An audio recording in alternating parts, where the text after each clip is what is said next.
Greetings, gamers, and welcome to the 58th live stream for the Misfit Gamer Studios. I'm your host, Vortex, and this is D&D Discussions. On today's episode, we're going to talk about a topic that I've recently been studying up on, and I really want to kind of dig in today on my interpretation on how spellcasting focuses work, and I want to work on fixing them. Happy Friday, everyone. I hope you all had a great week. I hope you have a good weekend coming up, but as of right now, we have some D&D to discuss. Cosmic, thank you so much. I see that you're in chat already. Fantastic. Always good to see you there. And yes, I've recently been diving into this subject of spellcasting focuses because it recently came up in some stuff I've been doing with High Point, and I wanted to actually look at the history of everything. I was really interested in looking at how D&D has evolved spellcasting focus, and I was quite disappointed to realize that at no point has D&D really decided what it wants to do with spellcasting focus. And there's so many things that I just intuitively have thought about and have either done or have been influenced by. And I really wanted to kind of like get, wrap my head around like, where was the influence that D&D took it from? What did they do with it? And looking into, especially now that I have some extra resources, looking into it, it's just it's quite disappointing. So we're going to go on that trip a little bit about the history of it, which is going to be extremely brief. And then just want to talk a little bit more about what I do, things that I do in High Point to make spellcasting focus or foci be more tangible, make it feel better for the players, and to make it more accessible in terms of a role-playing tool. Because I feel that with the concept of it, I feel that it is a kind of like a hand-wavy tool right now, in the same sense that, let's face it, a bag of holding for the most part is a hand-wavy tool to get over encumbrance. I do realize that there's other factors there. I do think that there's other ways to use it, but there are a lot of tools that have been made to cut things out, and it's just, I don't like the idea that spell foci are just there to kind of help explain away a mechanic nobody wants to use, or just something to make it easier than the built-in mechanic. So that's kind of what I want to go over. Let's see. Is it partly because I'm not really sure what you mean, Cosmic, by if it's partly because of your tome item. Which one are you commenting about? If you comment about the post that you did in the Discord, I did see it while I was at work, and I just haven't had a chance to sit down and really read over it and digest everything that you posted. But otherwise, I'm not really sure what you mean by the is it partly because of my tome item? So let's dive into the history, because there has been a pretty rich history, actually, when it comes to the creation of the spell focus. And by rich history, again, I'm saying that loosely. In terms of it did pop up earlier than I expected it to. What's up? Why am I looking at foci? So I'm working on some class specifics. I'm touching up some of my wizarding classes. It's partially the reason why you guys see up here why I still have it from, Jesus, I did that video last year. I mean, it's been like 5 months since I did the breakdown of High Point Magic. But there's a couple things in the background that I've just been wanting to touch up and actually get down and finalize, especially with a few things that I'm working with Kage on his character. And I've had it up here forever, just kind of tinkering with it, but I haven't actually like finished anything. So I needed to finish up some work on a couple of the mechanics on all of my classes and all of my custom magic classes, so we can kind of move forward with the next phase of one of his characters. So yeah. And then that's what got me interested, because I realized that I wasn't well versed on second edition's use of foci. And same thing with I have barely used it myself in fifth edition. So I just really wanted to understand the history behind it and started looking into it, because I wanted to see, how much of second edition, how much of fifth edition that I wanted to use. Were there any aspects of other editions that I appreciated or liked? And I wanted to see how close my current interpretation of how foci should be used has already been influenced, because I have realized that over the time, over so many years of playing, that the more I try to find my concrete, or my foundations, and get my rules, set in stone, I start to find where, how much has been influenced by what already is a rule from different editions, and starting to figure out what is actually my own creation. So that was one of the reasons why I wanted to look into the history of it, because I'm sure I've heard so much, in the history of on things, but I never know exactly, why I remember certain aspects. And that's where I kind of got into taking a look at this. And yeah, it's very interesting, because if I remember correctly, trying to look through a few of my notes here, I don't think. I think the first.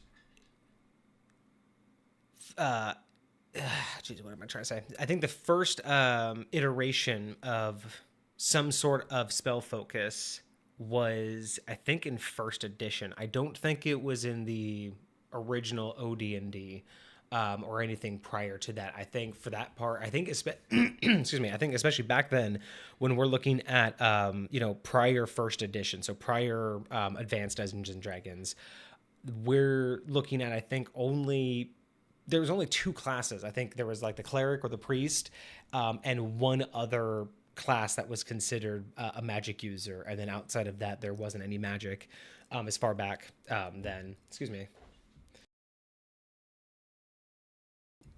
And then AD&D happened, so first edition happened, and I know that they made a few changes to how magic worked. They definitely made it more available. I think that's when we had spell slots happening. And I think from what I remember looking up, with first edition, they had spell focuses, they had wands, they had staves, they had the rods, but they didn't have a mechanic built into them. It was more of a roleplay mechanic. It was more of a this can be used to help you, but and same thing in second edition and even up to 3.5. Essentially, all of the early editions do mention spell focus, or some sort of like spell casting focus, but as much as they all try to present it as this is an element of a spellcaster, this is something that is unique or crucial or a valuable tool. When you break down the rule sets, basically since their arrival in first edition AD&D, all the way up until basically fifth edition, or no. So basically, up until second edition, they were only mentioned as tools for mages. That they didn't really have any other function. For the most part, the magic users, even in second edition, still needed their components, and primarily the rule sets were based around component pouches and component belts. So that was the second edition way to get around needing the material components for spells, which is the earlier, the early stages where there was always or not always, but there was a selection of verbal, magical, and material. And if there was a material component, a lot of the times what, instead of having individual items, there was the component pouch or the component belt, which would just kind of allow a spellcaster to have a variety of items that would be available to cast those spells. So Foci were in those early editions, but there wasn't any actual tool. There wasn't any benefit that they provided other than, your wizard should have a wand. So it was crucial for the wizard to have a wand. But it didn't really do anything until we get into 3.5. Now, when we finally venture into D&D 3.5 and all the way through 5th edition, we finally have a rule set that gives us a purpose for the Foci. It gives us something for us to actually go off of, which is an official rule set that the spellcasting focus will take place or replace the need for the spell component. And that was the upgraded workaround to where now if a spell requires a spell some sort of material to cast, if you have your spell casting component, you can get around it by not needing it. And that basically persisted since 3.5 and is basically the only rule set that we really have. Is that it replaces the need to have a component or a component pouch, a component belt, anything of that nature. And while that does make sense, while it's pretty strong, hey, Metrology, nice to see you. Good. I don't need to be worried about being late, man. As long as you're here, that's great. But thank you so much for showing up. But while it is... I think while that is a very valid use, I think that is a very great thing to have as an ability for the Foci. I think the fact that that's the only thing it does, excuse me. I think the fact that that's the only thing it does is kind of weak. I think that especially when you look at, where the inspiration came from, right? Obviously looking at the mythos, the legends, the fantasy stories that inspired all of the creators of D&D. The fact that they had rods, staffs, and wands, the fact that they had these things as crucial tools for these magic users, the fact that they've always had them in here since the early editions, at least since AD&D, that they've had the concept in there for roleplay purposes, but the fact that they've never really leaned into any actual benefits other than, well, if you have that, we'll just make it easier for you to cast your spells. I just feel that it's underutilizing an optional mechanic, because if you're gonna have it in there as optional, basically it's like saying, why would you do it the other way? Why would you use a component pouch, or why would you even be able to, why would you worry about those components and the materials that you need when I can just grab a spellcasting focus? So I'm just looking at that from the, from the point of view of, it feels that if you look at the inspirations, right, in certain inspirations of when you look at wizards who use wands, taking the wand out of their hand basically like drastically changes the tide of battle, right? Like that's basically like disarming them, like taking a sword away from a knight. They become less of a worry in most mythos, or at least in pop culture references that you would think that we're getting it from. However, in D&D logic, if a wizard has their spellcasting focus and has a component pouch, you can disarm them and it doesn't matter. They'll just use the materials.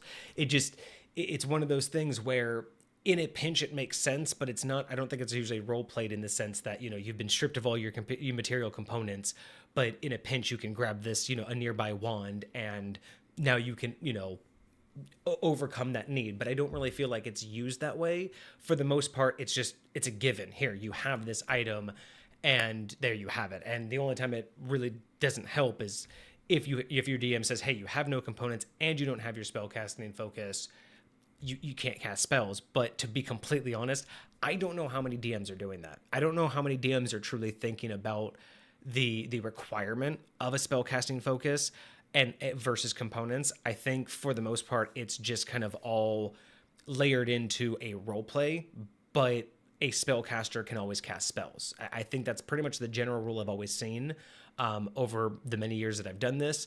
And I'd be interested. Let me know in the comments if you guys if you guys have any different rule sets, or if you have any different experience. But from what I've seen, for the most part, regardless of what abilities the spellcaster has, if they can cast through their weapon, if they have a spell focus, in my experience, most people play, if you can cast magic, you can cast magic. And to me, that alone just removes the potential value, or just decreases the potential value of what a focus should be. And chat, let's see. Speaking of focus, why can't spell components not be ignored from the focus if there's a price attached to the component? So I think with the idea for the price component, I do have a little bit on that. But I think the problem with that is due to consumption. I do believe that the ones that have a specific priced item consumes the item. Let me double check. That's actually a great... let's see. So, with the component spellcaster, can you just spell focus? Let's go. Oh yeah. So, where are my notes? That is a good question, because I remember. Okay, so it's not that not all the gold pieces do. Because from what I understand, obviously, rules as written, it was written in there to be a limitation, right? That was written in there to have some sort of limitation, so that your item can't cast everything. And that goes hand in hand with a lot of like the enchanting spell rules, where you have to have items of a certain value that can withhold the magic.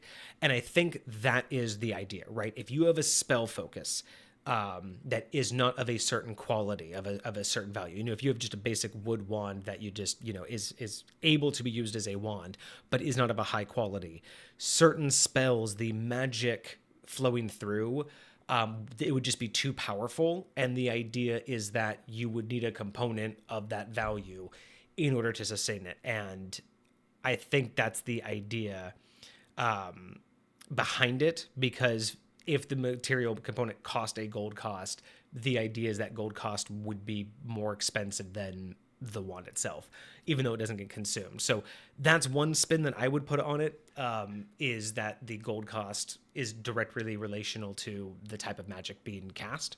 But let me see if I have anything else in my notes on that, because I do know that I looked that up. So gold cost, consumed...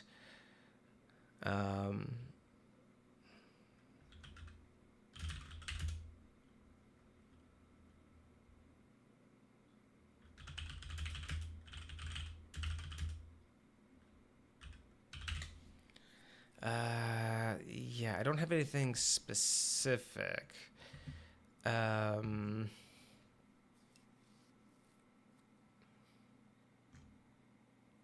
Yeah. I don't think they ever have a actual rules as written definition of why. In my interpretation, it's simply because they want to represent that the gold cost material is of a higher value to be able to withstand and handle that particular spell. And outside of that, it's a balancing act to make certain spells harder to obtain. But good question. Fantastic question, because I do want to get into that with my conversation. Because again, with that even being said, right, with the idea that they have the concept of components are either needed or not needed, but there is another level, right? There is another level of magic that even a standard focus can't handle. So,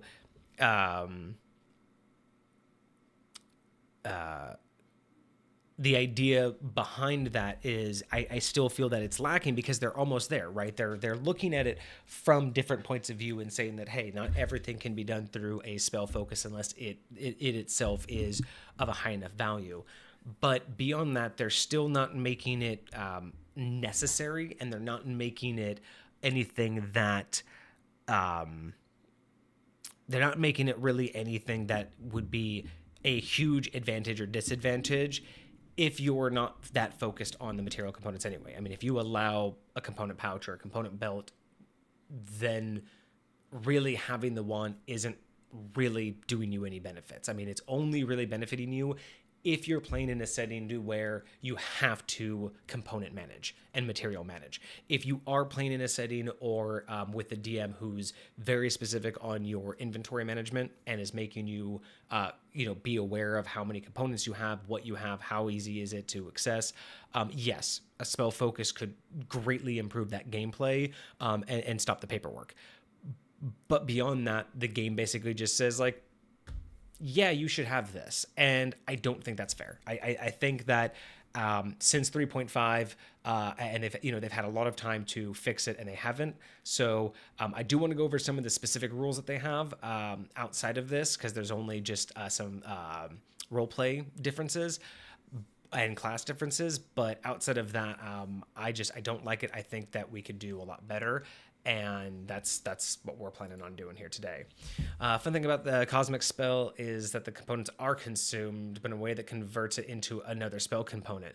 That is really cool. I do like that concept of inventory management or resource management. The idea that you can have an item that, by using one spell, it'll turn this item into a different material that can be used to cast another one.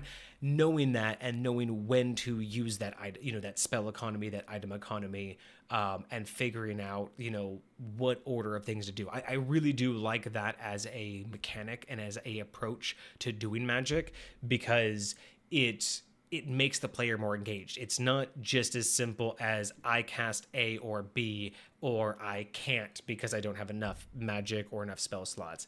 The fact that they have to actually manage what spells they do in what order with the materials that they're using, I think adds a different layer to being a magic user that I just think, again, is completely overlooked. And I like that. And then your example, that's the word I was looking for. Your example is a piece of metal armor corrodes, becomes a fine powder, which maybe uses another component. Yeah, so that would be great. I mean, being able to cast. I don't have a good example off the top of my head. But yeah, being able to use the rust powder from a corroded armor, and that rust powder can then be used to cast some other sort of spell. Wow, I'm not good right now. I don't have any good thoughts. Usually I can rapid fire a couple good ideas, but today it's just not flowing. But yeah, no, fantastic. I do really like that idea. If you have that mechanic drafted, I'd like to see that. In general, if you have the more examples of those spells that do that, and if you have a chain of them, so that, hey, I have these 3 spells, and if you have this item, you can cast this spell, which will turn into this material for this spell, which will then potentially have a byproduct for this. I'm just curious if you have any kind of planned matrix for different spells that would be able to be combined, so you get a really interesting rollout of spells throughout either the campaign or the fight itself. More spells need that kind of description with what exactly happens to the components when they're used as part of casting. I agree. I think that it's a little bit abused for a lot of the spells that don't consume the component. I think that's actually a great segue, Cosmic, because that really leads into one of my first points, is the fact that the wand replaces the need to use the spell component is nice-ish, like I said, if you have to worry about the inventory. But if you don't have to worry about the inventory, and if you really look at the spells, the majority of spells don't consume the material component. So with that, again, what are you really saving? If you're going to be removed of your component pouch, you're going to be removed of your wand. It's the same thing. You're just basically kind of pandering to people who were like, well, I just want to say I have a wand and not a pouch. Fine, but there's so much more here. And that's a really good idea, is that we not enough material components have a decay. And I think everyone should, whether it's like if you need a piece of stone to, like shatter, right? I think you need like a piece of mica. Is that what it is? Piece of mica for shatter. But it doesn't decay, if I remember correctly. And that to me, excuse me, that to me doesn't make any sense. Because if shatter is such a powerful spell and shatter needs a very specific item, yeah, a chip of mica, and I don't believe it does any consumption of the chip of mica. But I would assume that kind of like flint and steel, right? If you guys have ever seen actual flint and steel be used, the amount that it takes to make the spark is so little, but the constant effort of chipping away at the two pieces is going to chip away at the piece of rock over time. You're going to lose bits and pieces over time. And that's what I've always imagined it, right? If you're using this spell Shatter and you're taking this tiny little piece of mica that you just have to hold, I imagine it's kind of like you would like flick the edge with your fingernail, or just as you cast it, just a piece of the corner or a piece of the edge will just chip off. And eventually you'd have to replace that piece of mica. I feel like all magic should have some sort of, cost like that. Just the fact that you're holding the piece of mica doesn't make a lot of sense if all I have to do is I can just hold a piece of wood and I get the same thing just because it's a spell focus. It just, to me, they're not really representing what a spell focus is doing in that situation. So yeah, so first issue that I have with spell focus is it's not as useful because they've also not really made the concept of components a detriment. They haven't really even benefited. It's just more of nobody wants to think about it. So, hey, I have a spell focus. Just done deal. So second issue I have is that they have a couple details, but what I don't like is that with these details, it's more about expansion than it is limitation. And then it just becomes, again, a little useless because, again, it's only for the roleplay aspect. So one of the rules since 3.5 up to 5e is they also started having class-specific rules. So, for instance, bards can use instruments as a spell focus. They can use them, not limited to. So in that respect, they can have more types of things for spell focus, but they don't need it. They can have a wand. They can also have, a component pouch, whatever. Clerics and paladins have one of the best, I think, perks in this respect, is because they kind of come with one as default. Because since 3.5, clerics and paladins can use their holy symbol, which I think is a given. I think I think that's like the one that stands out to me as one of the best rules that they've made. And I also like that there's an added bonus with clerics and paladins. Since 3.5 to 5th edition, they're the only ones who don't have to be holding their spell focus. It's the only class, clerics and paladins are the only ones that, as long as they're wearing their holy symbol, they can do their magic. So again, really, really like it. Almost like a durability system for components. Exactly. I think components can have a durability system. Whether, it just maybe just depends, right? Like maybe it's, a certain like die, for per level, right? So it's, it's like, like Shatter is a second level spell, right? So maybe it's like a D10, for every, well, I guess no, the higher levels you'd want it to like decay faster, but yeah, something like that. Just be able to make it to where it's like you get a component, and for certain spells, the component will decay after so many casts. I don't see why that would be so difficult to track, and it would make having a spell focus more interesting. But yeah, so clerics and paladins, I think it's great that they don't have to be holding it. I think that's a fantastic concept behind what their focus really is all about. I do like the fact that druids also have their own. They have a druidic focus, which, I mean, really the only thing in the rule sets that it really defines this as being different is this one's just from nature. It's not a rod, staff, or wand. It's usually a branch or like a shillelagh, or it could be like a rock. Or the idea is it's more something to come from their lineage of druidicy. I guess that's a word. I'm going to make that one up. Use it if you want. But yeah, basically they get a some sort of natural focus. And then I do like that there is an alternative rule in Tasha's Cauldron of Everything where rangers can also use druidic focuses, which I've always liked that rule. I think that's a fantastic rule. I think rangers should get that kind of concept if they are a spellcasting ranger, being able to use. And again, a druidic focus is just, in my mind, something that would be more imbued by nature. Hello, greetings. Hello, Germany. How are you? How is the morning this early? Hopefully everything's good. I wonder, how's your guys' weather over there right now? Sometimes I need to ask myself if I can even sleep. I hope you can. I hope you can. You gotta, sleep is important, my dude. But, yeah, hopefully everything's good. Hopefully the week hasn't been too bad. Yeah, rainy and cold here as well. And let's see here. So, druids and rangers. Yeah, so I do like the fact that there's somewhere that they've kind of thought about rangers in this, and I do think that rangers should have druidic focuses as well.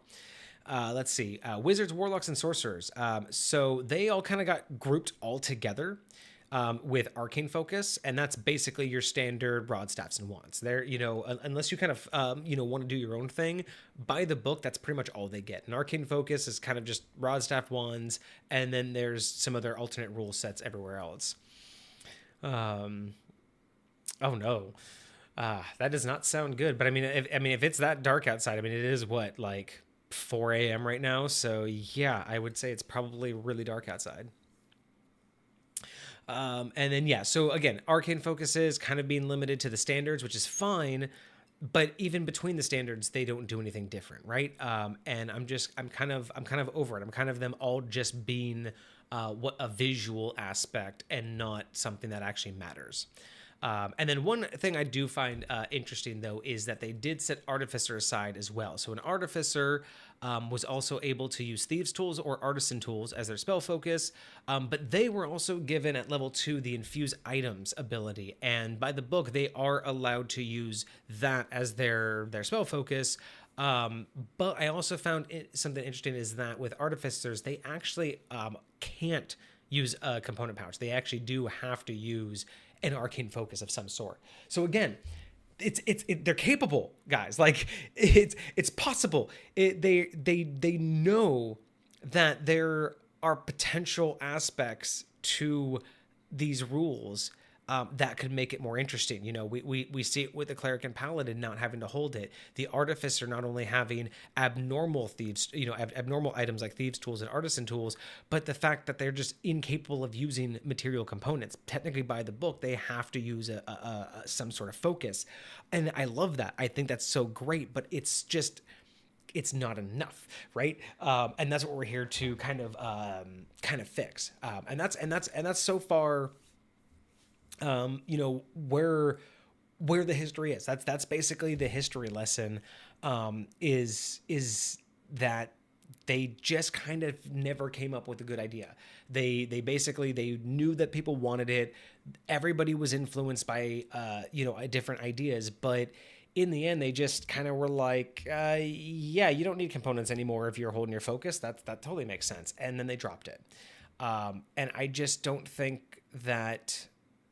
I don't think it does it justice. I don't think the concept of having a focus is done justice because it doesn't make it feel important, right? If I'm battling the BBEG and I can disarm him from his wand, I want that to feel bad. But if he's smart, he's just going to have a component pouch. So what does it matter, right? What does it matter that, a legendary warlock has this blackened, lightning strucken wand that, is infused with dark? Like, who cares? Who cares about the lore and the background of that damn wand when that wand and that wand over there and that tree trunk over there can be turned into a wand? Like, if every wand is the same, why would and what boggles my mind is I understand that, like, it's not like there's lore in D&D. It's not like they're trying to make wands a thing.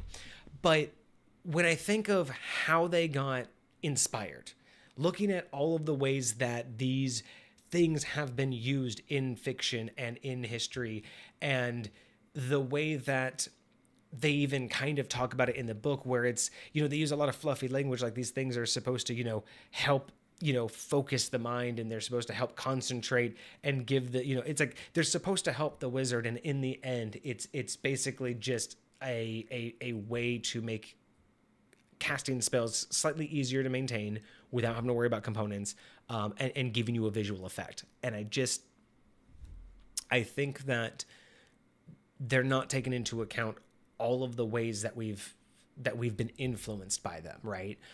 So that's where we're going to start getting into the high point changes, the things that I think could really do a lot better at representing what these foci should be doing. Cosmic in the chat, remember when making an artificer concept, there was the whole thing about basically taking the magic from one item and putting it into another. Yeah, that would be kind of interesting. I do like I feel like artificers like imbuement has a lot of potentials. You say they lost focus on foci. It's possible that the foci themselves are an unfinished or unpolished concept. I mean, doing my dive all the way back to OD&D, the fact is it's just always kind of been a blah idea for them. It seems like they've just always kind of thrown it in there, and they just it's there, but I don't know if it's just like not mechanically rich enough for them to work on, or if just no one knows what to do with it. I don't understand, but I can't imagine that they've tried to, because this is, again, all the way to second edition, they've been in there, they've talked about them, they've used language stating that these things improve or help a wizard, but it wasn't until 3.5 that they gave it one benefit, which was the components replacement, and we're still dealing with that up to 5th edition. And I can't imagine that they're thinking hard about it. But don't worry, we are. And that's where we are today. And that's what we're here for. So here are a couple of the things that I have approached with. And these are the couple of things that I've been working on recently. And that's what I wanted to get into the history, because as I'm nailing these down and making my decisions, I wanted to figure out, what may already have been written in stone, in terms of the rule book, what was already rules as written, where I may have been influenced by, and I can see that I haven't really been influenced a lot, because there wasn't a lot to be influenced by. So here's how I think things should be run, and here's the things that I have either put officially in high point, or that I'm still kind of testing, mainly just because testing takes a long time when people aren't actually gaming those specific classes. But first and foremost, of course, the component replacement, but on top of that, what Cosmic alluded to earlier in chat, making components more of a giving components more of a downside, because right now components are just too easy, and if I don't care about having my character carry around a wand, I can carry around a pouch and it's the same damn thing. I just don't like that. I think that I actually think that foci-less magic should actually be more rare, because the concept of magic, even in high point, and I think in D&D, isn't supposed to be that anyone and everyone can do it. That any player can do it, but in the game, in the world, I've always looked at it as it's still a select few people who can, and the idea that even within those select few people, all of them can just do all sorts of magic, at any time. I feel like that should even be a smaller subset of the magic users. I think that there are magic users that are a small subset of society as a whole, and then within them, the majority of them need those foci. They need some sort of way to channel the magic, because it's still so difficult, and this does make it easier. And then I want to reserve the foci-less magic for masters of the craft after a certain level, or those that or certain classes, because at that point you make it something worth striving to. And I think that already gives more of a tactile feel. I don't know if tactile is the right word. It gives more of a foundation of why your character would be holding on to a focus for a long time, because it's not so much that, well, it's because I'm a wizard and I feel like I should have a wand. It's more like you're a wizard and you're learning magic. You need the wand. I like the idea that those focuses, the foci become part of the character, and not just because it's part of the look, but it's actually part of the fundamental journey of that spellcaster through their journey through it. So right off the bat, comp replacement is a thing that one should have, or foci should have, but I do think components should have more of a downside. They should be more of them should be consumable. In my opinion, all components pretty much should be consumable in some way. There should just be a severity of how quickly they consume. And that way it puts more of a pressure to get a spell focus. It makes the spell focus feel like it should be that way. So that would be what I would primarily suggest, is making components more annoying. But I also I don't like the fact that normal spellcasting would be that easy. So this is why I'm trying to change it, because there's a little bit of a contradictory here where I'm trying to basically decide which way I want to lean. Do I want to even deal with spell components in the traditional way? Or do I want to deal with spell focus, like a spell casting focus more? And that's like I said, that's where this whole journey has led me, is I'm still trying to figure out exactly what I want to nail down here. Focusless magic, the fantasy military would kill each other for having a chance to teach their mages. Yeah. So the thing about like the concept of a focus is, it's supposed to replace a material component. But I already have an issue with just any magic user being able to have components in their possession and do pretty much any spell. But there is more to the spells than just having a component, right? The component is just one piece. So the idea that the wand replaces the component is only going to be one aspect of what improves in high point. Because the next aspect that I would like to, that I think we need to lean more into, is the replacement of the other components as well. Like, I don't think a spell focus, or I don't think a foci can replace a verbal component of a spell. But I think that technically, if you have a spell that has a somatical component, like you have a certain hand gesture, you usually think like your fingers have to be in a certain position, you have to do like a certain thing. If you have a wand, it's going to be harder to do those movements if you have this giant like 1 foot stick sticking out of one hand, right? So in the sense that it replaces a spell component, it should also help with somatical components as well. It should essentially alter and make the spell easier to cast for people. So in second edition, there is a spell fail. Like, there is a percentage chance to fail anytime you cast a spell. And I use that, and I like that, because I honestly don't agree with the idea that anyone and everyone can basically freely cast spells like 100% of the time. And I know that with attack spells, you can still miss and all of that stuff. But I still think that magic isn't, in my personal opinion and within High Point, magic isn't perfectly tangible like that. It's not just perfectly accessible to everybody. So I really do appreciate the second edition's spell fail chance, because that gives that whole, depending on how, intelligent you are and some other factors, you may or may not be able to do this. And for me, it leans into the idea that using a spell focus should help override that. So you having a foci, at least in High Point, helps override the second edition spell fail roll chance.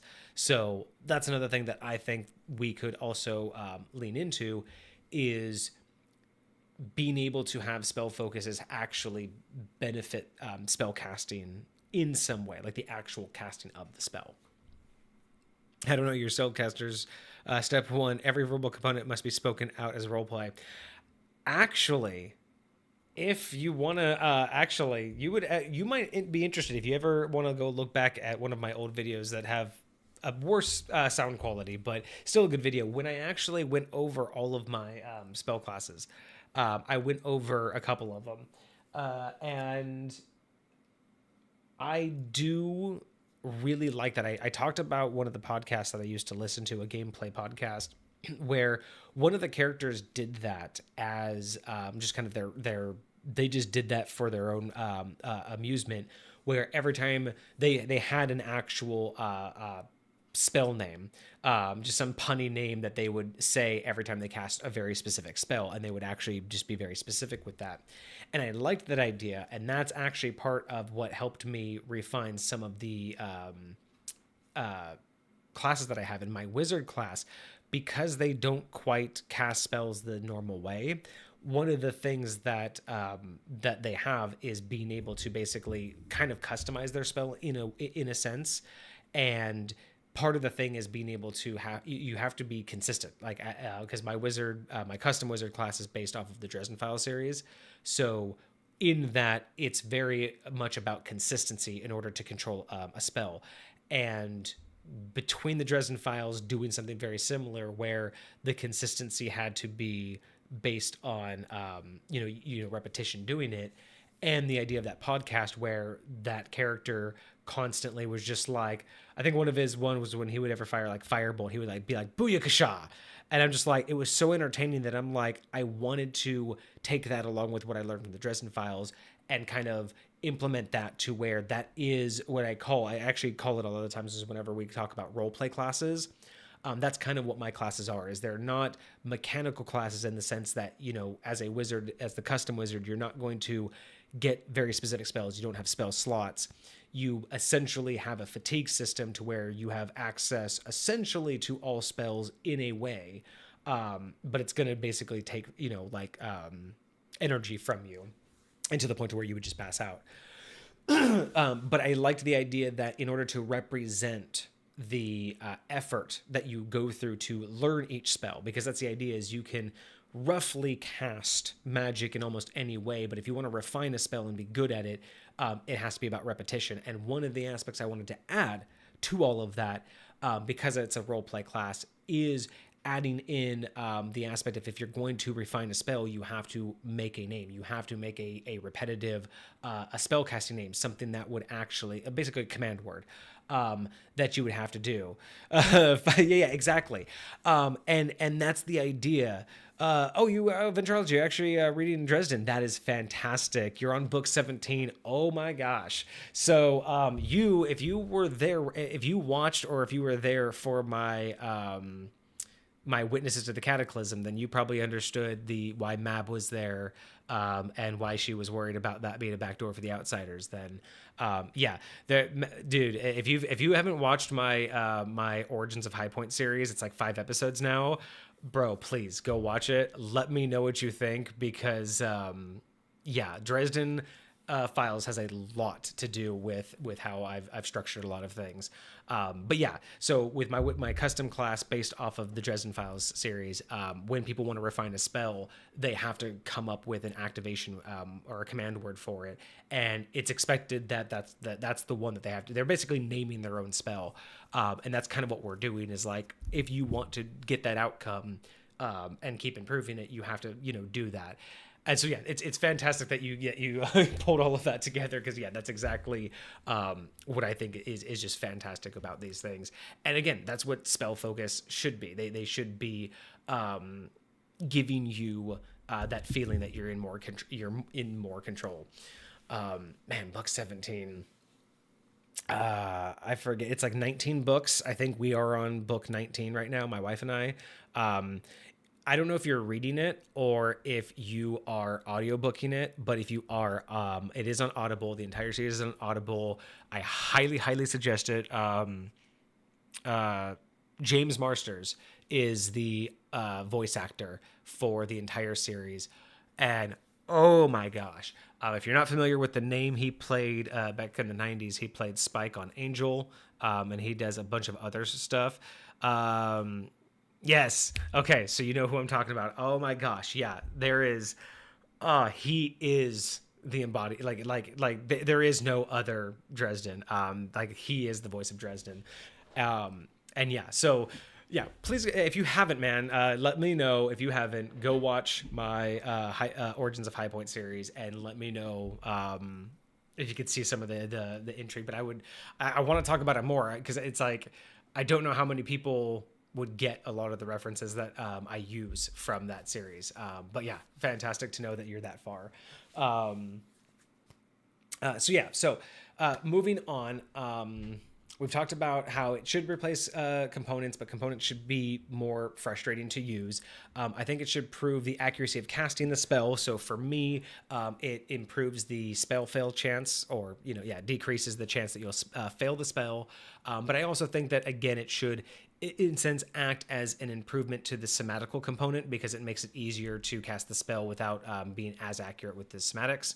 I also think that there are other characteristics that can be added, not foci wide, but there are other things that I think D&D could be adding in, such as imbuement, as in if I'm going to be using a certain type or a very specific foci for a spell and I'm going to cast the spell through it, why don't we have more foci that imbue something into the spell, right? Like why don't we have a foci that adds knockback, like speeds up a spell so much that if it hits a target, it also does 5 feet of knockback. Like why can't you just have that? Why can't you just have we have wands that have spells in them, but the idea that a certain named wand or a very particular type of made rod with a certain spell will imbue that particular spell with just that for free or whatever. Like I think that that's something that is also underutilized because again, kind of like the idea of why would the BBEG hold on to this very amazingly awesome illustrated wand that is literally like every other wand in existence. So having wands that can also imbue aspects even over time or something, I think is something that I want to add in. Having certain types of either very, very specialty made wands do it, or having named wands that have like a history and a lore. And then also on top of that, on the different side, I've thought about that's like imbuing it, right? So adding an aspect or just kind of like adding an effect. But then there's also having a full on like rechanging of the spell based on the type of wand you're casting through. So kind of like an effect via cast through. So whereas you have maybe you're using it as an arcane focus. Like let's say you have a wand that you're using as an arcane focus to cast all your magic, but you're not technically casting it like through the wand. Let's say you have a mechanic to where if you're actually going to cast the magic and put it through this wand, what if we had different wands that would change the spell itself, right? Not just like say make it go faster, but also like let's say I have Fireball. We all know what Fireball does. But let's say I have two different wands, and if I cast Fireball through this wand, like actually through the wand itself, it basically does the same damage, but it turns into a cone of fire like a breath weapon or a flamethrower. But if I cast it through this wand, instead of it blowing up in a whole area, I do all of the damage to one specific target because it focuses the Fireball now into basically like a beam of fire. And that's what the wand does. Like it takes that either that type of spell or a spell, and it can change it into that aspect, right? I think that's kind of missing as well because it's fundamentally changing how the spell would operate because of the dynamics and the mechanics of the wand itself or the foci itself. And again, these wouldn't necessarily be permanent foci, or you'd have to have the alternative rule set that you can use it as a foci, but that's not the same as casting it through the weapon or through the foci. They tried the different narrator for one book, and that quickly changed back. Yeah, actually, we were there. We were listening through when that happened.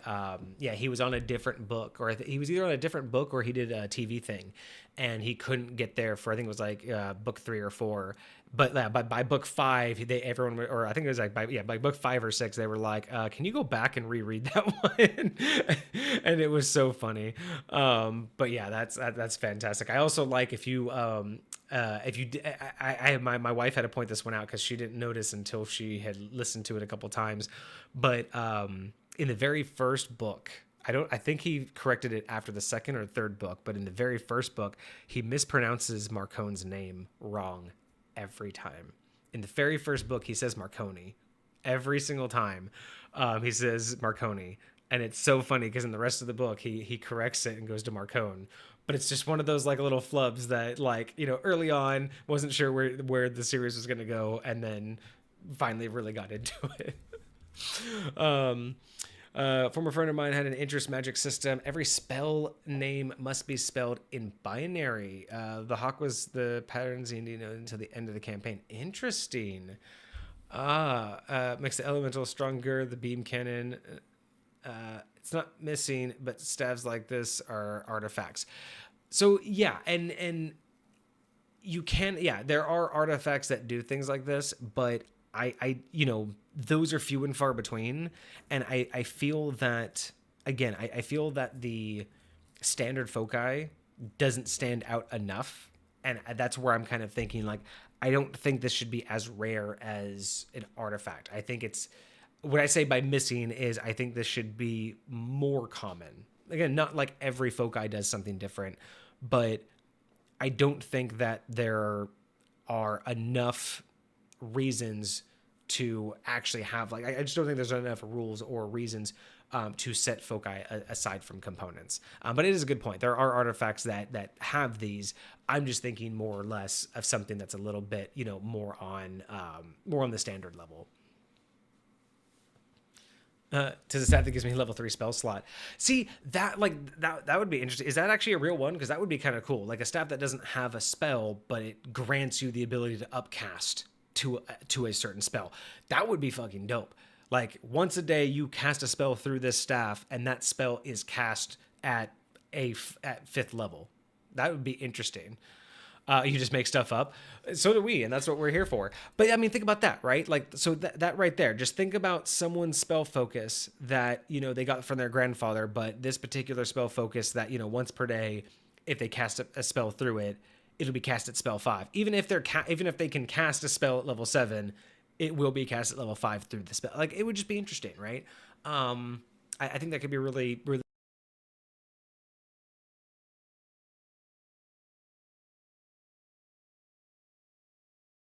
Oh, well, we're still live. My computer made noises and I was worried that we were going to freeze. And then, another aspect too is that this could bring in a lot more fun with the customization and the building of a foci, because then you can start talking about what different materials would do, right? Like being able to say that if you have a more natural material for your foci, like like something like wood, maybe that would have some sort of aspect versus something that if you were carrying around like a metal wand, maybe that would give you something else you can do. I think like playing around with the materials and being able to give them give them more life in that respect would also be a lot more fun than just I'm just holding a rod or a staff and I can just pick anyone up.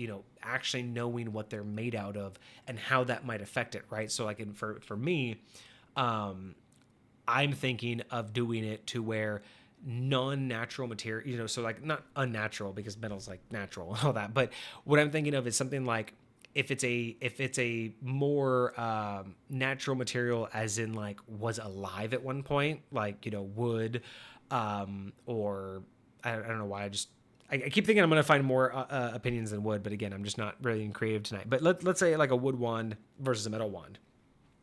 For me, I would think that below level 10, you're going to get a negative to your a negative to your spell fail. Like maybe you're more likely to fail with a metal wand because it is harder to master. But once you're at level 10, you can upgrade to a metal wand, and it will actually reduce your spell fail even more than a wood wand would at that level. You know what I mean? So I'm trying to think of like ways to think, to think about how to make it more engaging, how to make choosing your spell focus more engaging than just what do you want to imagine your character holding when he casts. Basically like a blasting rod.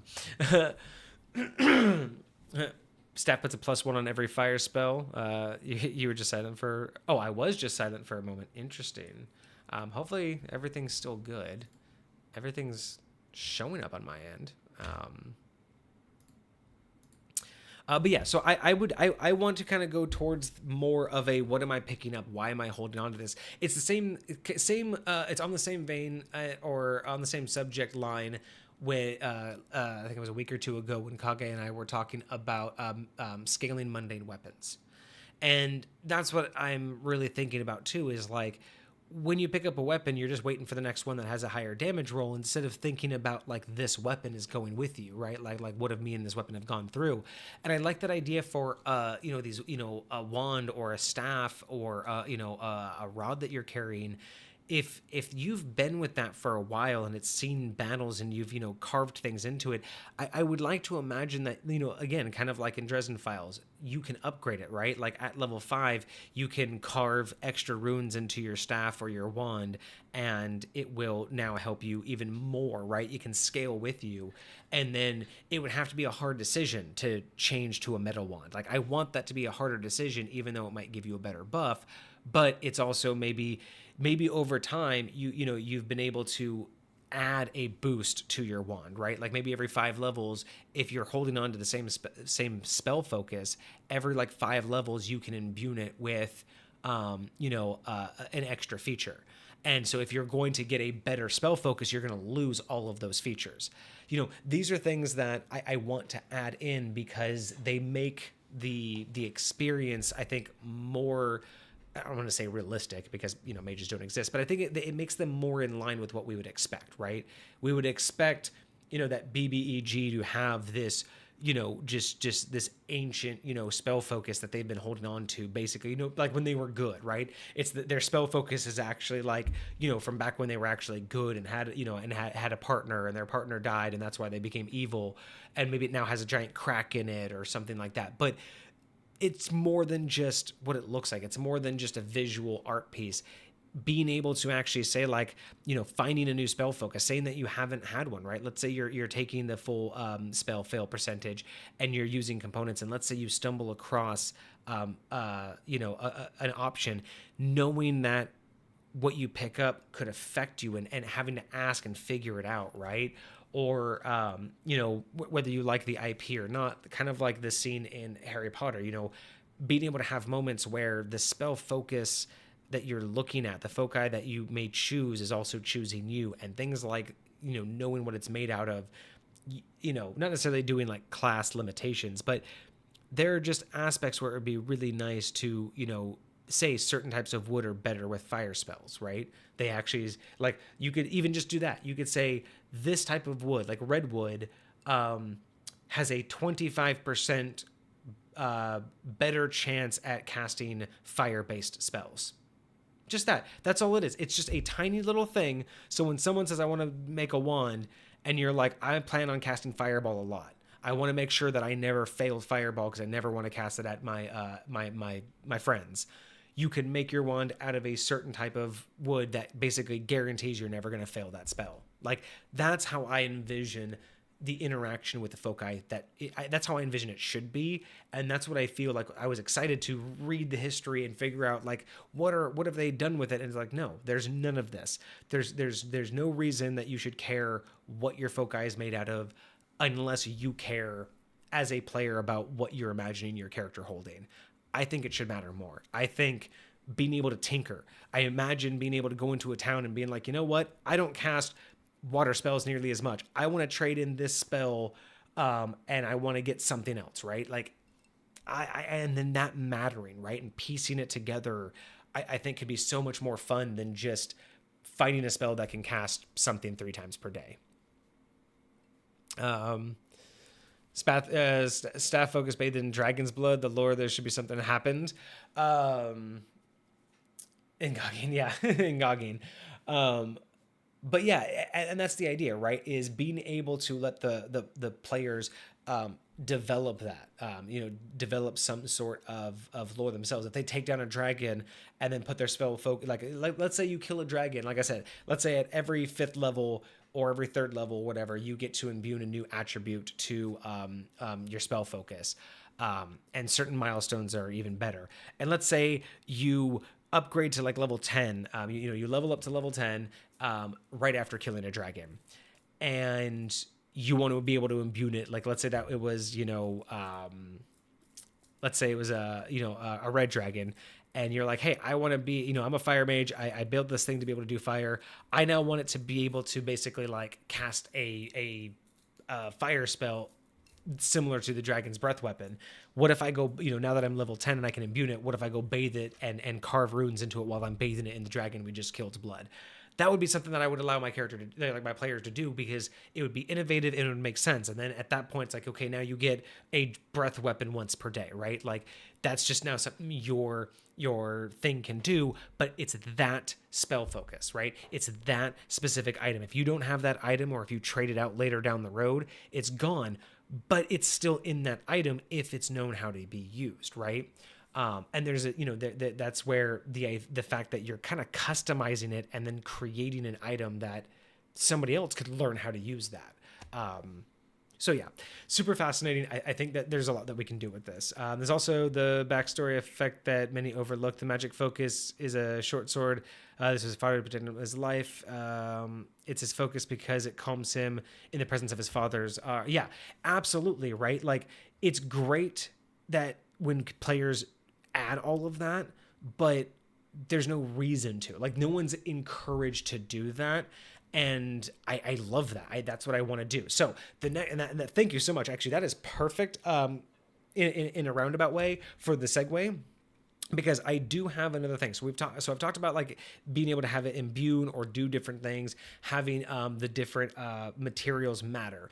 So another thing that I'm kind of wanting to move towards is class limits, in terms of limiting what type of foci classes can have, right? Because I'm still in that phase where it's like, yeah, I get it. You have component replacements. And that's why I'm thinking that if you get a foci, it not only replaces the need for the components, which I want to make more difficult, but it's also going to improve your chances at casting the spell, because it's going to, any foci will also give you like a 10% bonus to your spell fail. So just giving you a better chance to not fail and have it blow up in your face. So I want to implement that to kind of push people to do it. But I also felt that, again, I don't just like the idea that it's all willy-nilly. I want there to be some pressure.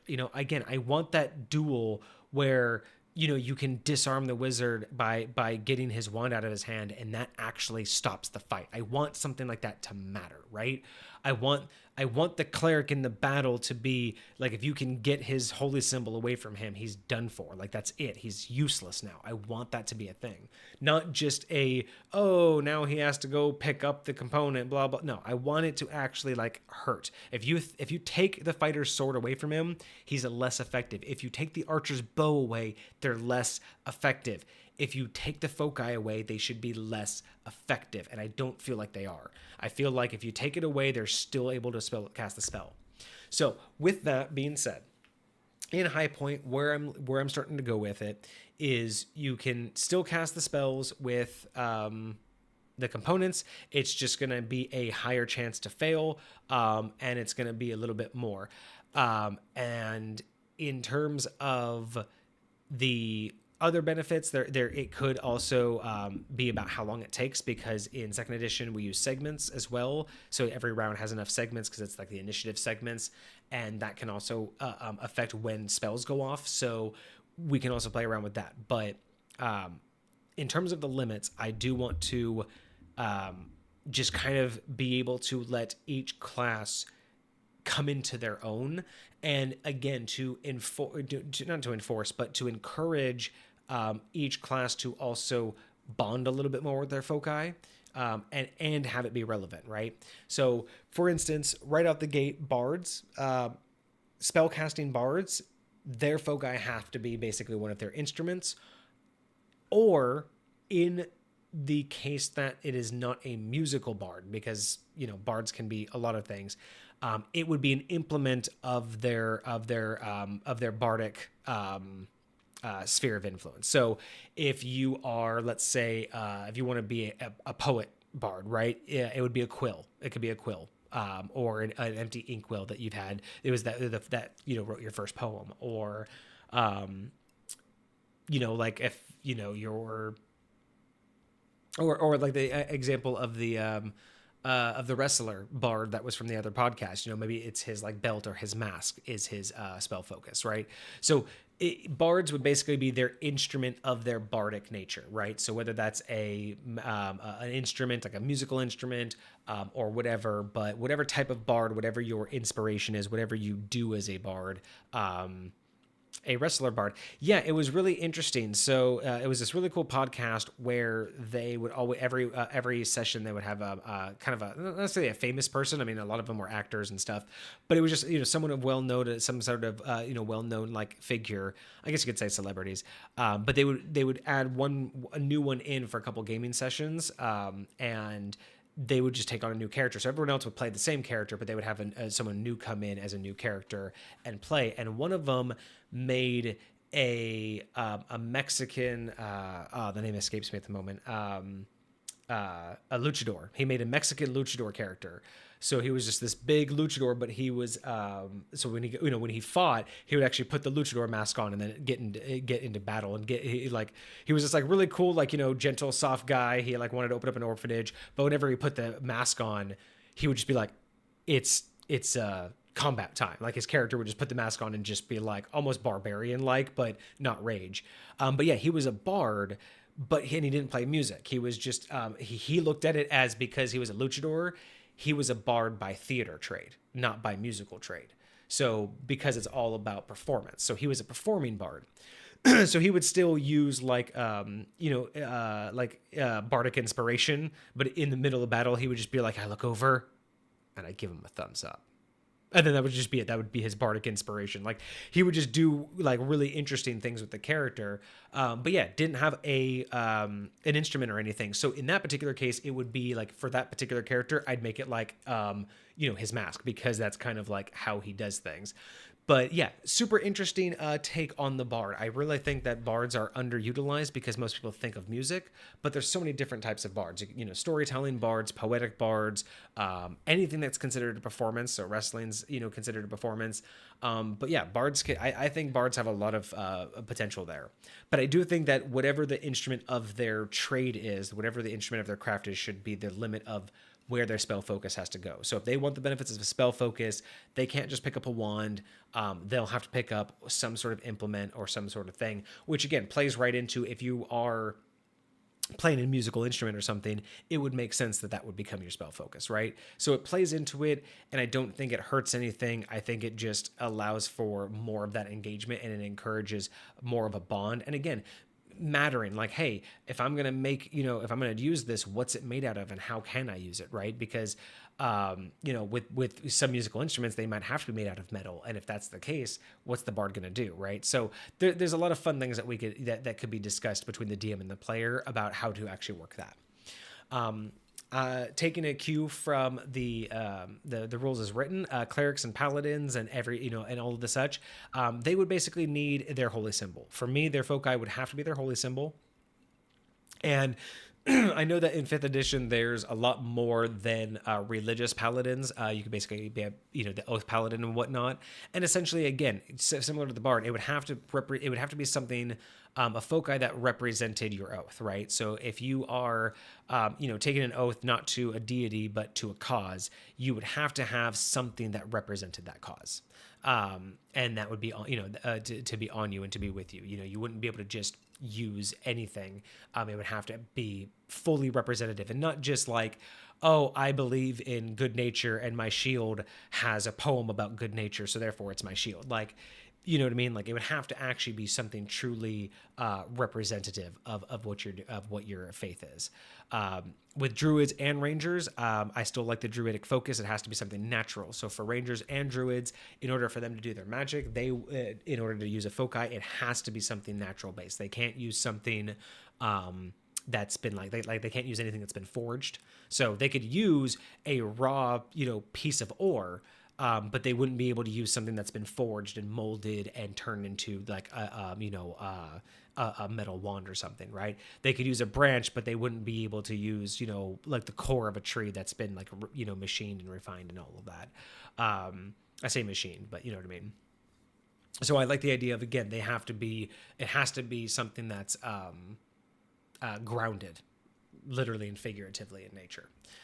Wizards, their arcane focus, the standard wizards, as well as my class, my custom class wizards, their arcane focuses are the standard ones, so rods, staffs, and wands, and small variants of those. But I do kind of think that traditionally, it has to be what you would think of as a magical, as a wizard's tool. I wouldn't mind some considerations, but for the most part, I would say that it has to be some variant of a rod, staff, or wand. And of course, and then for warlocks, so both goes more for my warlock, because I have a custom warlock class as well. And for this one, their arcane focus is completely customized because of the way that the warlock works.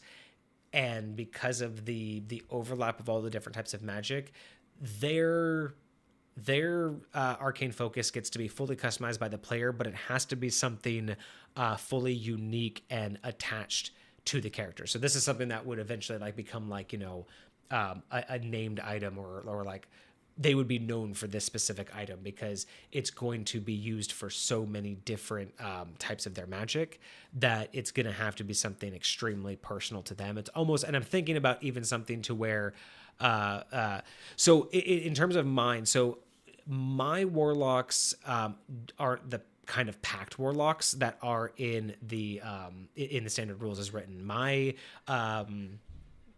I still do allow those. Like there are still the packed spellcasters. I just don't necessarily like to call them warlocks because I think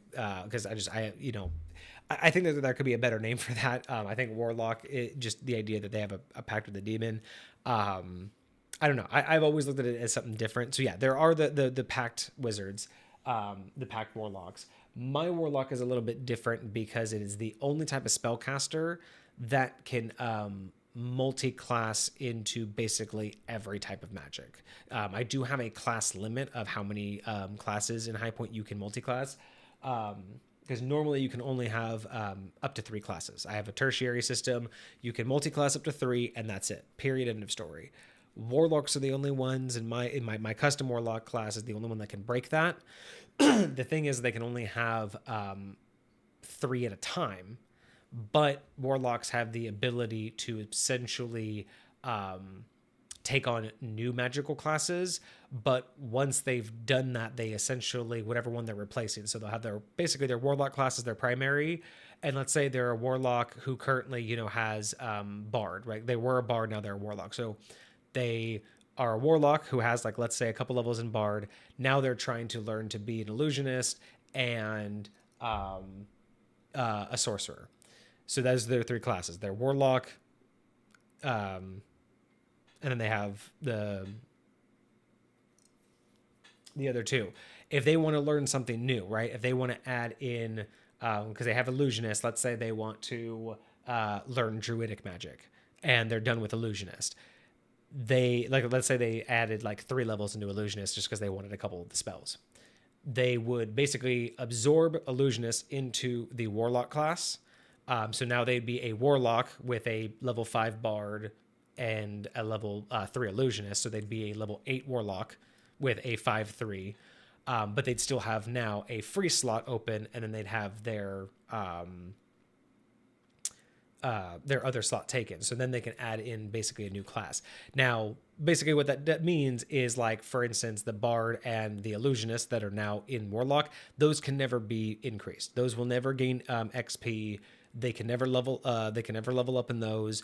They're locked at that. Basically, that you have to choose as a warlock how much magic you want to learn in one area, and then you're done. And they're all capped at 10. They can't go past 10th level in any particular magic style. So the theory behind the creation was that they're never a master of any one particular magic, but they're the only class that can dabble in all of them. So that's my custom warlock class, which is why their arcane focus is a little bit more custom, because it's essentially a sacrifice. It's once you want to become a warlock, it's a lifelong like goal. You're sacrificing becoming a master. You're sacrificing being able to reach those higher echelons in the pursuit of knowledge. And so you kind of basically have to turn something personal to you, something that you're willing to give up as it is, to become your arcane focus. And that's kind of how I've always run it. So yeah, so that's why it's a little bit more custom, because it's a lot more specific to the backstory and the creation of that character. Sorcerers, what I look at in terms of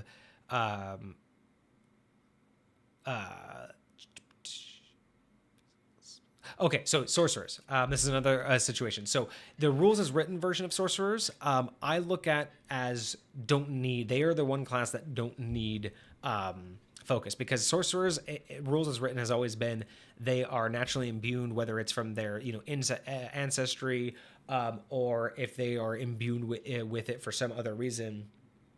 They're just able to naturally cast magic without having to study it. I think that should set them apart and allow them not to have to worry about having an arcane focus. I think they're the only ones that don't need an arcane focus to cast magic. They kind of are their own arcane focus, but the bonuses aren't going to be as much because they don't have to go find a foci. They wouldn't have as many benefits, but they basically wouldn't have to worry about the components aspect of it. Now the high point version. So I also have another version of sorcerer in my in high point. So I have a custom version of that, and their arcane focus is the spell itself. Because if you go rewatch that episode of the magic in high point, my sorcerers essentially they can use almost anything as components, because what they do is they create spells on the spot, but they have to use components and materials around them, and then as they're forming those materials into something, they essentially imbue them with that spell. So those type of sorcerers, instead of casting it in the moment, they prep spells by creating them. They create like little things that are basically like handheld items that have this spell imbued, and then they can trigger those spells at any time, and then the item's consumed and the spell is consumed, and then they can go recreate the spell later. And so their arcane focus is the spell itself. Doesn't, because they don't really use components at all, it kind of doesn't really have a concept that, they would need a different focus for that, because the spell casting is basically like throwing or destroying the item itself that they created. And then with artificers, I do like the idea that they can use trade tools, similar to, with bards and paladins and whatnot. Any tool of their specific trade, that's anything specifically tied to their backstory, thieves tools, artisan tools, things like that. And also being able to infuse their items. I also agree that they just can't use normal components. They have to use some sort their magic has to come through some sort of magical tool. They can't just create magic with the items needed. It has to go through something. That's to me always been what an artificer does. They channel magic through items. They don't create magic themselves. And then as a couple other ones, considering that I wanted to expand more, I did consider the difference between like the Eldritch Knight, which is basically a fighter class that can cast magic. I'm limiting them to their weapon. So whatever their fighter weapon of choice is, that will be their arcane focus. It'll have to be a weapon. So they won't be able to pick up anything else, and that whatever they want as their focus has to be considered a weapon.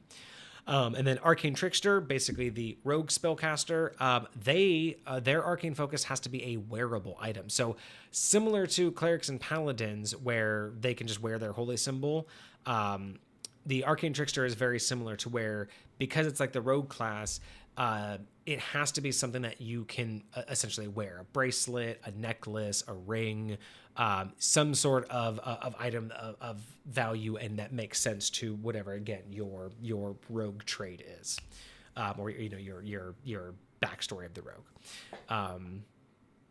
And yeah, and from there, I will continue to develop new ideas. I'll continue to develop different ways that I want to implement it. But this is the direction that I'm going for High Point and for a modification of second edition, because I feel that with these small changes, I say small, I feel like this could really encourage people to get more interested in their foci. It could be more about the actual build of the character, and it could start to feel like it actually matters, and changing it up will actually result in good dialogue. It'll result in hard decisions. And again, this also, the implications means you can have multiple foci that do different things. You could literally have, like, you could have a wizard walking around with a trench coat with, like, oh, what enemy am I? Let's say this one. This one will get you. And you know what I mean? Like, that would be so interesting, is to be able to have a collection of foci, not just one. And again, making sure that it matters what it is. Instead of, if you have, like, you have wizards, right? I said arcane focuses can be rod, staffs, and wands. But that's kind of nice and versatile, because that means that, they could pick up any rod, staff, or wand and kind of cast their magic. Whereas the rest of them, they kind of need one that's more specific to them, one that's been more attuned to them, and not just general. Hey, man, I hope you have a great rest of your day. Have a good rest of your morning, and have a fantastic weekend. Thank you so much for showing up. It was fantastic to hear from you. And yeah, that's kind of where I'm going with this, is trying to find a way to make it more interesting, to have some sort of focus, and to make it more impactful, and to have the player care more, instead of just swapping it out or finding the next best thing that's just more powerful or does more damage. This actually matters if they want to change it out, because changing the material, changing the size, changing what what it actually is, all of those should have some sort of consequence, whether good or bad. And that's kind of what I'm going for here, is trying to figure out, hey, how much of this do I want to adjust? But when I look at how they treat foci right now, it just doesn't feel right. It doesn't feel like it matters, and it feels like it's just okay, you're using a wand, that's nice. And I want that. I want someone to feel proud of that. I want someone to like actually have a foci that has a good backstory, a good lore, and a good description, and a good illustration, instead of one that's just, it's a wand. It's a wand. I can cast magic. It's like, okay, great. Does it do anything? No. It doesn't have any spells imbued. I just use a wand. And it's like, that's how I feel. It's like, I just use a wand. It's like, it doesn't, like, it's not a wand, a fireball. I just use it. I don't know. I would much prefer someone to have a wand from their family, or have a wand from, that took them a long time to make because it was wood from a certain forest. Have people, like, when they finally get to get their first foci, have it be part of the adventure, to where they have to go build it. They have to go to the forest, they have to go get the wood that they want, they have to go to the person that can cast it and imbue it with its abilities, who can carve the runes on it, whatever it is. There's so much more that can be done with the interactions with foci, other than just saying you have one and you're using it.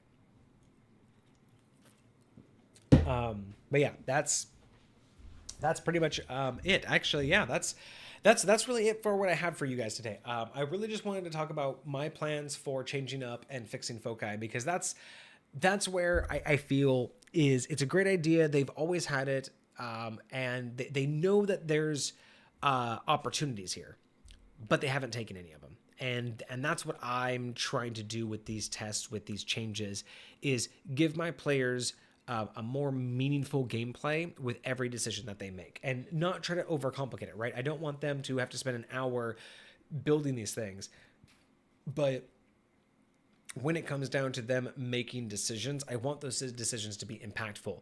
Choosing a wand versus a rod, I want that to matter. not just for the visual of what their character looks like, not just for the complication of, well, you can't put a wand in you can't put a staff in a backpack, but a rod can be in, like, I don't want that kind of nonsense. But what I want is the difference between, hey, do you want to be able to knock them back? Do you want to be able to add more damage, or do you want to be a little bit more accurate and guarantee that you're going to hit them better, right? Like, having that change, right? Being able to say, like, hey, they're all going to make it to where you fail your spell less often, but if you use a staff, it will do X, but if you do a wand, it'll do Y. Like having a slight difference to where choosing that permanent focus and almost, again, choosing an additional perk should be more than just I found an artifact. It should be part of the mage's process. And by not giving it like amazing properties, but by giving them all some basic options, everyone can slightly customize it themselves, like to their fitting, right? They can be, because again, I'm thinking of it, if you're using a staff, you want distance and you want a little bit of damage. So being able to say that the staff can do things like push, like it will imbue a spell with pushing people back, or, any spell cast through, using this arcane focus that does move people back, moves them an additional 5 feet. That little tiny thing that staves can do versus rods, can maybe go 10 extra feet in distance, whereas a wand, can always, like maybe a wand can target creatures better or something like that. Just some small little thing to where every player who comes through, every character that gets made has a slightly different experience, but again, not a completely unique to where you're having to like jumble all of the different rules, right? Just being able to say, I want a wizard who has a rod, and then have another character who has a wizard who has a staff, and they just get a slightly different gameplay, both pro and con, due to what they chose. I think that would be a fantastic way. And yeah, this is how I would do it. That was all I had. That was pretty much the only topic I had for you guys. I was trying to stretch it out to the 2 hours as best I could. I think an hour and a half is solid. I don't think that's a terrible amount. But yeah, I thank you guys all for joining me. I think that's going to be all for me tonight. Might go out and I don't know if I'm going to go out tonight. I do need to get some food. I have not eaten yet. But yes, thank you guys so much for joining me today on our look into High Point and the history of Foci in D&D. Those were some of the changes that I would make. I hope you guys enjoyed it. If you guys like what you saw and you guys want to check anything else that you missed, or if you want to check out any of my other previous episodes, you can check us out at or on YouTube at MisfitGamersStudios Live, where we have all of our prior live streams always available since day one out there. Eventually, we'll be getting some edited content on some other channels, but for right now, all of the live streams are up, so you can go check those out. There's an Origin of High Point series. There's the Magic and High Point episode that I go through all of my other stuff, all of these beautiful classes up here that I've made, and all of the details about them. Otherwise, I hope you guys had a great week. I hope you have a wonderful weekend ahead. I will be back on Monday at 7 p.m. Pacific Standard Time for D&D Discussions Homebrew Review, which we do every single Monday. So if you haven't seen that, come check us out on Mondays at 7 p.m. Pacific Standard Time. And of course, every Friday where we do a deep dive like we do today. I'm going to go ahead and post the Discord link in the chat. So if you guys want to join us and chat with the community, you can join our Discord and just come chat with us. You can submit topic ideas for us to talk about here on stream. You can submit homebrew items that you've made for us to review on homebrew days on Monday. And if you just want to chat with the community, share things that you've made, and just have a chat inside Discord, you can do that too. Hopefully we'll see you guys there. If you are on YouTube watching this, go ahead and give a like and subscribe. Let me know in the comments what you liked or didn't like about the episode so I can get better. Otherwise, I think I'm just going to call it there. Again, in Venturology, I will see you on Monday. I will see the rest of you when I see you, and have a great rest of your weekend. Take care, guys.